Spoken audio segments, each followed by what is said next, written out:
네, 안녕하세요. 와주스키입니다. 자, 지금 시장에서 가장 주목을 많이 받고 있는 종목 셀트리온에 대해서 한번 이야기해 보도록 할게요.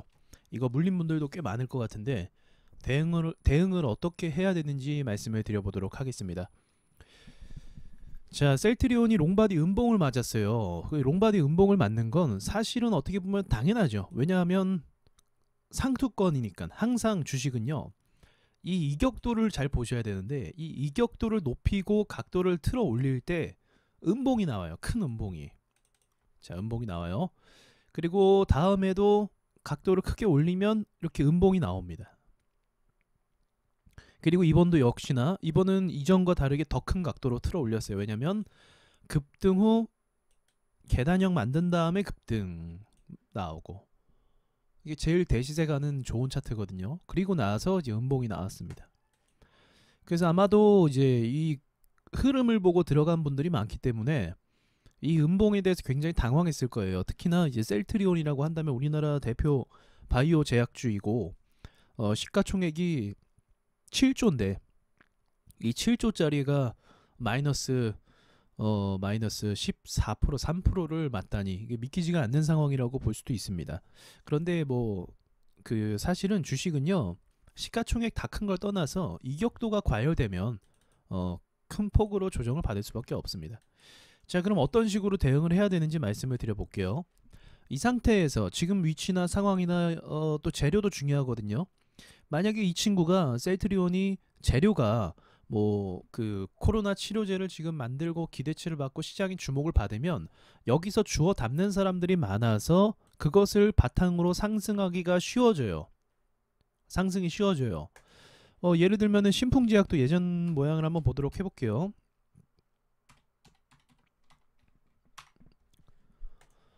자, 신풍제약도 여전히 코로나 치료제에 대한 기대치가 있었기 때문에 계속적으로 주식을 끌고 올라갔었죠. 이때가 오히려 매집이었다라는 걸 매집이었다는 거죠. 이렇게 미친 듯이 매집한 다음에 급속도로 올려 전개를 해버렸습니다. 그러니까 이런 걸 보시면 돼요. 이격도가 크게 벌어졌을 때 큰 폭 조정을 받았고 그 큰 폭 조정을 받은 게 재료를 바탕으로 상승할 수 있었습니다. 재료를 바탕으로 이격도가 높아지면 항상 롱바디 음봉이 맞는 거라는 걸 기억하시고 그럼 셀트리온도 마찬가지죠. 셀트리온도 현재 급등하고 나서 재료가 있다고 한다면 반등이 더 쉬워질 겁니다. 근데 제가 이렇게 보니까 재료를 딱히 뭐다라고 이야기하기가 좀 애매하더라고요. 예, 단순히 셀트리온 셀트리온 헬스케어, 셀트리온 제약 이런 식으로 해서 분위기 타서 오르는 상황. 그러니까 지금 환율이 낮아지니까 외인이든 뭐 외국 투자자가 우리 한국으로 들어오는 게 굉장히 수월해졌어요. 예, 환전하는 것 자체가 이득이니까. 그렇게 해서 주식시장에 이제 유동성이 몰려서 오른 거. 그러니까 어떻게 보면 큰 명분이 없다. 그럼 떠오르는 종목이 하나 있네요. 그건 바로 보락입니다. 보락이 예전에 그 회장이 바뀌면서 구광모 회장으로 바뀌면서 큰 폭으로 상승을 했었습니다. 주목을 못 받던 주식인데 시장에서 그 이제 대표가 바뀌면서 회장이 바뀌면서 상승을 했었어요. 자, 여기도 보시면 아시겠지만 이격도를 크게 띄웠을 때가 가장 위험하죠. 네, 그리고 음봉으로 조정을 받았습니다. 그리고 나서 한 번의 기술적 반등이라고 볼 수 있겠죠. 네, 기술적 반등을 한번 주고 그 뒤로 상승을 하지 못했네요. 이게 어저께 제가 말했던 건가요? 예, 전고까지는 한번 가주는 그런 그림으로 마무리를 한 거죠. 자, 좋습니다. 그러면 지금 이런 관점으로 비슷하게 셀트리온도 예외는 아니에요. 이게 뭐 특별히 우리나라 대표 주시라고 해서 뭐 차트 분석에서 예외가 되는 건 아닙니다. 어쨌든 급등주 형태로 움직였으면 급등주 형태로 움직임이 앞으로도 전개가 될 수밖에 없습니다. 자, 보자고 한다면 그렇다면 지금 중요한 건 무엇이냐? 당장 사실은 가주는 게 제일 좋아요. 당장 올라주는 거. 자, 이거는 이제 15분 봉인데요. 그럼 어떤 식으로 가줘야 되냐면 일단 오늘 움직임은 긍정적이라고 볼 수가 있어요. 약간 긍정적. 왜냐하면 초반에 힘을 주려다가 이제 여기서 매도 세력이 하나 등장한 거예요. 이게 세력이 나간 겁니다. 사실은 세력이 나간 건데 이 세력이 1차적으로 나갔고 이 나간 세력의 돈을 받쳐주면서 물량이 교체되면서 올라갔어요. 그런데 문제는 뭐냐면 이게 호가로 올라간 거지 거래를 터트리면서 올라간 게 아니다라는 거죠. 그러니까 여기서 어떤 세력이 나가면 다른 세력이 거래를 터트리면서 올라와주면서 여기를 뚫어주면 돈이 교체가 된 거예요. 이 자리가 교체가 된 겁니다. 돈이 교체. 그럼 교체가 됐으니까 여기를 딛고 이제 올라와 주면 여기 매수한 세력의 돈을 바탕으로 올라가기가 수월해지겠죠. 일반적으로 생각해보면 수월해지겠죠. 근데 아직은 그런 그림이 아니기 때문에 당장은 긍정적으로 보기는 조금 어렵지만 그래도 긍정적으로 볼 수 있는 건 뭐냐면 지금 시장 자체가 좀 특이점이 있어요. 시장 자체가 묻지마 매수 열풍이 계속 일어나고 있습니다. 그래서 그 묻지마 매수 열풍을 이제 바탕으로 예전 같았으면 이런 건 불가능한데 이렇게 시가총액이 큰 주식이라 할지라도 지금 시장의 유동성을 바탕으로 한 번의 반등은 기대해 볼 수 있다는 거죠. 만약에 세력의 반등이라고 한다면 고점을 뚫고 더 갈 가능성이 크게 열려요. 근데 그게 아니기 때문에 제가 봤을 때는 원금까지 도달 가능성은 있다라고 봅니다. 그런 관점으로. 자, 그럼 다음 스텝으로는 뭐 어떤 것도 밟아줘야 되냐? 기본적으로 이 위로는 빨리 올라와 줘야 됩니다. 요거는 내일이라도 빨리 올라와 주는 게 좋아요. 21만 4천원이 되겠죠. 21만 4천원을 찍고 올라와 줘서 그리고 여기서 그냥 올라와서 그냥 뭐 전고까지 가는 게 아니라 더 좋은 그림은 여기서 거래가 터지면서 올라가는 게 제일 좋아요. 거래가 터지면서. 거래는 이전에 치고 올라왔던 그 정도 선을 유지해 줘야 됩니다. 이 정도 선을 유지해 줘야 돼요. 제가 이 성금만큼의 거래가 터지면서 올라와 줘야 그만큼의 물량을 교체하고 세력들이 힘을 주면서 올리겠다라는 그 의지를 볼 수가 있거든요. 그러면 이 위로 올라온 다음에 일단은 여기까지 잠깐 정리하자면 밀린 폭에 있어서 일단 세력이 나간 건 맞는데 호가상으로 위에까지 올렸다라는 건 지금 묻지마 열풍으로 인해서 어느 정도 기술적 반등이 가능했다라는 거. 이 부분까지는 지금 시장에 있어서 부정은 아니고 긍정이다. 유동성 때문에. 하지만 더 좋은 그림은 무엇이냐? 이 세력이 나간 돈만큼 또 추가로 거래를 쏘면서 이 위까지 올라주는 것이 사실은 더 좋다. 그거는 일반 투자자의 돈이 아니라 이제 그 세력의 돈일 가능성이 높기 때문에 그런 거죠.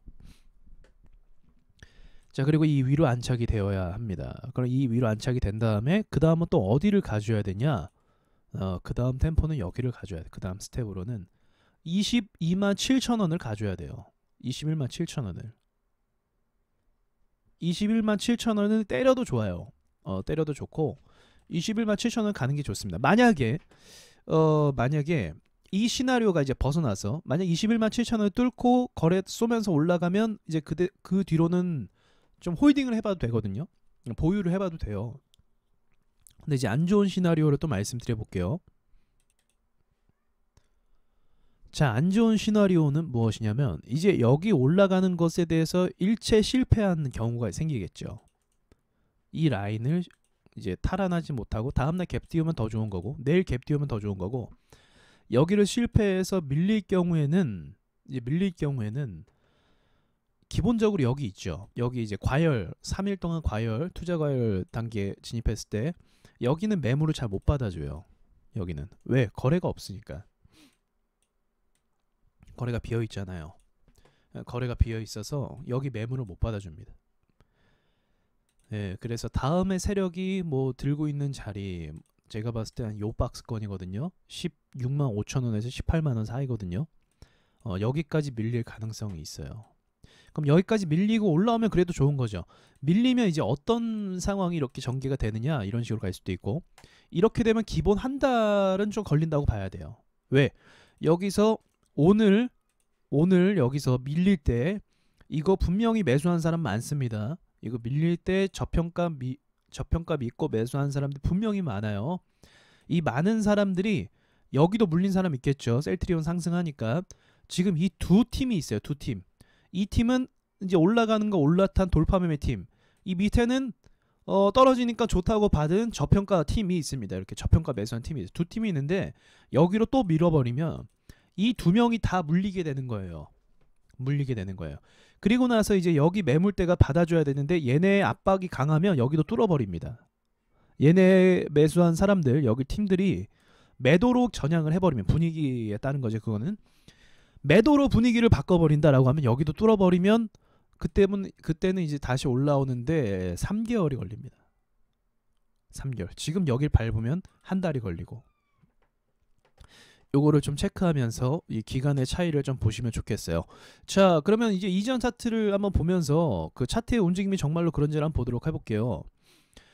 자, 상투 찌르고 상승할 때 분위기가 굉장히 좋죠. 야, 이건 더 간다 막 얘기 나오겠죠. 근데 여기서 지금 보합 만들고 있어요. 그럼 무슨 말이죠? 여기서 매물 지금 쌓고 있다라는 거예요. 그럼 매물만 쌓이면 안 되겠죠. 이 매물을 쌓인 애들을 뚫고 올라가주는 세력의 돈이 발생을 해야겠죠. 근데 쏘지를 않으면 여기서 지금 산 사람도 있을 거 아닙니까? 물린 사람도 있을 것이고 산 사람도 있을 것이고 여기서 또 산 사람도 있을 것이고 이 사람들이 이탈을 하게 됩니다. 던지게 돼요. 이런 식으로 던지게 돼요. 던지게 되면 결국은 뚫지를 못하니까 이 실망 매물로 인해서 던지게 되면은 이 매물을 뚫는 것이 굉장히 어려워지는 거죠. 그래서 지금 보시다시피 차트를 보시면 올라가려다가 여기 밀고 올라가려고 했죠. 올라가려다가 여기 더러워졌네요. 잠깐만요. 다시. 자, 많이 이제 더러워진 매물대가 있습니다. 지저분한 매물들이 있어요. 자, 얘네가 있으면 거래 쌌죠. 코딱지만큼 쌌습니다. 요만큼 싸도 못 가요. 요걸로 못 가요. 이 거래로는 못 갑니다. 그리고 나서 이탈하고 계속 밀려버리면 이제 올라올 때마다 이 악성 매물들이 추가로 또 쌓였기 때문에 오르기가 굉장히 힘들어지고 밀리고 나서 오르기가 힘들어지는 거죠. 이렇게. 자, 이해가 되시나요? 자, 이런 식으로 전개가 되는 거. 지금 벌써 얼마나 지났습니까? 한 달, 두 달, 세 달, 3개월 지났죠. 못 가니까 3개월 지난 거예요. 그래도 셀트리온 제약은 운이 좋은 거예요. 다시 한번 쏘긴 쐈잖아요. 그쵸? 쏘긴 쐈잖아요. 운이 좋은 편입니다. 이거는. 근데 어쨌든 뭐 똑같아요. 요지는. 얘가 그러면 이 3개월째에서 여기 돌파하죠? 그럼 이때 가줘야 이제 3개월 채우고 가는 건데 마찬가지로 얘도 여기서부터 만약에 이 매물대 아까 말한 매물대를 못 뚫고 여기서 주저앉고 다시 이렇게 돼버린다? 그러면 물린 사람들이 많기 때문에 3개월을 보낼 것이고 3개월 후에 정고점을 찌른다 하면은 이제 운이 좋은 거고 그것은. 근데 그렇지 않고 밀리는 경우도 있어요. 조금만 올라오고 밀리는 경우도 있습니다. 이제 머리라고 한다면 어깨까지만 올라오고 밀리는 경우도 있어요. 그래서 지금 단적으로 말씀드리자고 한다면 어쨌든 내가 투자한 종목에서 롱바디 음봉이 나온 건 좋은 것이 아니다라는 거죠. 단 재료가 있으면 반등 나올 가능성이 굉장히 높게 열려요. 재료가 살아있으면. 뭐 셀트리온 제약이 지금 재료가 있는 상황에서 뭐 치료제를 개발을 했다. 시중에 이제 유통이 된다. 라는 전제에서 음봉이 나오면 괜찮아요. 어차피 재료 있으니까. 또 살 사람 있습니다. 근데 재료가 없으면 투자자들이 다시 붙기가 어려워요. 이거 왜 오른 거지 하면서 의구심을 갖는 거죠. 주식에 의심을 갖는 순간부터 투심이 꺾이게 돼 있습니다. 기본적으로. 투심이 꺾인다라는 건 더 이상 신규 매수가 안 들어온다는 거예요. 자, 이해되셨나요? 이런 식으로 분석을 해 나가면 되는데 이제 3개월. 자, 그럼 또 이거 말씀드릴게요. 다른 이제 그 다음 단계를 한번 얘기해 볼게요. 자, 3개월이 지나서 전고를 때린다. 자, 전고를 때려요. 전고를 때릴 때 매도를 일부 해야 돼요. 밑에 있는 사람들은. 왜 그러냐면 기본적으로 싼 거 만들고 죽는 경우가 많거든요. 일부 매도한 다음에 이거를 거래를 터트리면서 갭을 띄우든지 아니면 상한가를 때리든지 뚫는 걸 봐야 돼요. 뚫는 모양을 봐야 돼요. 모양을. 어설프게 그냥 거래 없이 뚫느냐 아니면 진짜 제대로 세력들이 돈을 빡 싸갖고 강하게 뚫어버리냐. 강하게 뚫으면 나도 홀딩. 어설프게 이것도 아니고 저것도 아니면 매도, 전량 매도. 그렇게 해야 되는 거예요. 이 자리에서는 3개월 뒤에 그렇게 올라면 그렇게 대응을 하시면 되는 거고, 만약에 근데 3개월 지나고 밀린다 그러면 8개월 더 봐야 됩니다. 밀리면. 왜냐면 매물 여기서 물린 사람도 아직 손절 안 했거든요. 이 보합감은 손절 안 합니다. 손절 안 하다가 한 번 더 밀면 그때 손절을 하게 돼요. 그러면 올라오기가 더 힘들어져요. 그러면 시간이 더 끌리게 되고 결국은 8개월 정도를 지나치게 되는데, 자, 문제는 뭐냐면 8개월이 지나면 셀트리온 제약을 매수할 만한 이유가 있냐라는 거예요. 이유가 있냐? 코로나도 지나가고 8개월 뒤면 여름 또 오고 그러겠죠? 네. 여름 또 오고 코로나 확진자 좀 줄어들고 아니면 없어질 수도 있고요. 그러니까 결정을 잘 하셔야 돼요. 그리고 테마 형식으로 올랐기 때문에 어쩔 수 없이 주식은 큰 폭으로 계속 조정을 받을 겁니다. 안 그러겠어요? 코로나 때문에 올라와서 투자했는데 코로나 다 사라지면 투자한 사람들이 다른 테마로 돈을 옮겨가겠죠, 자연스럽게. 그런 결과가 이제 나오게 된다라는 겁니다. 그래서 여러분께서 이 세이트리온 물리신 분들은 이러한 대응을 참고하시고 매매를 잘 하시고 빠져나오셨으면 좋겠습니다. 이상 마치겠습니다.